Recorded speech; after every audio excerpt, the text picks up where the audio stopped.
নমস্কার, আমি অভিমন্যু সূর্য। আজকে একটি হাত নিয়ে আলোচনা করব। বিশেষত যারা জীবনে উন্নতি করতে পারবেন কতটা, বিশেষ করে মহিলারা, এটি একটি নারীর হাত। মহিলা পুরুষ উভয়ের জন্যই ভিডিওটা। যারা খুব জীবনে খুব কষ্ট পেয়েছেন এবং জীবন নিয়ে খুব সংশয়ে আছেন, ভবিষ্যতে কি করতে পারবেন, কতটা বড় হতে পারবেন, জীবনে স্টাবলিশ হতে পারবেন কিনা, স্বনির্ভর হতে পারবেন কিনা, তাদের মনে যে প্রশ্নগুলো রয়েছে, আজকে কিন্তু সেই প্রশ্নের উত্তর আমি দেব।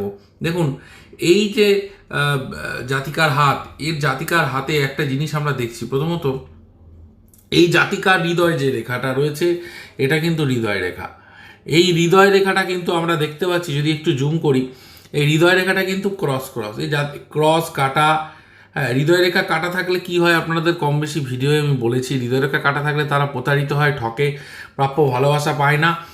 কিন্তু কেরিয়ার কিন্তু এই জাতিকার ভীষণ ভীষণ ভালো হবে, ভীষণ ভালো হবে। কেন বলছি ভীষণ ভালো হবে? দেখুন, তার কারণ প্রথমত, এই যে বৃহস্পতির মাউন্ট, এই বৃহস্পতির মাউন্টে জাতিকার এখানে একটা সলমান বন্ধনী রয়েছে। জাতিকা এডুকেশনাল বিষয়, নলেজেবল বিষয় যথেষ্ট আগ্রহী, যে কোনো প্রফেশনে যুক্ত থাকবে, সেই প্রফেশন রিলেটেড জ্ঞান নলেজ হবে এবং সেই প্রফেশন রিলেটেড সাকসেস কিন্তু জাতিকা পাবে। কেন পাবে? কারণ জাতিকার হাতের বৃহস্পতি মাউন্টটা কিন্তু বেশ শুভ দেখা যাচ্ছে।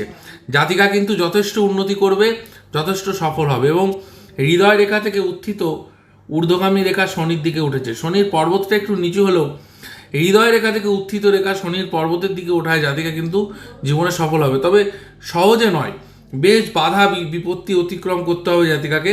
বাধা বিপত্তির মধ্যে থেকে কিন্তু জাতিকার জীবনে সফলতা আসবে।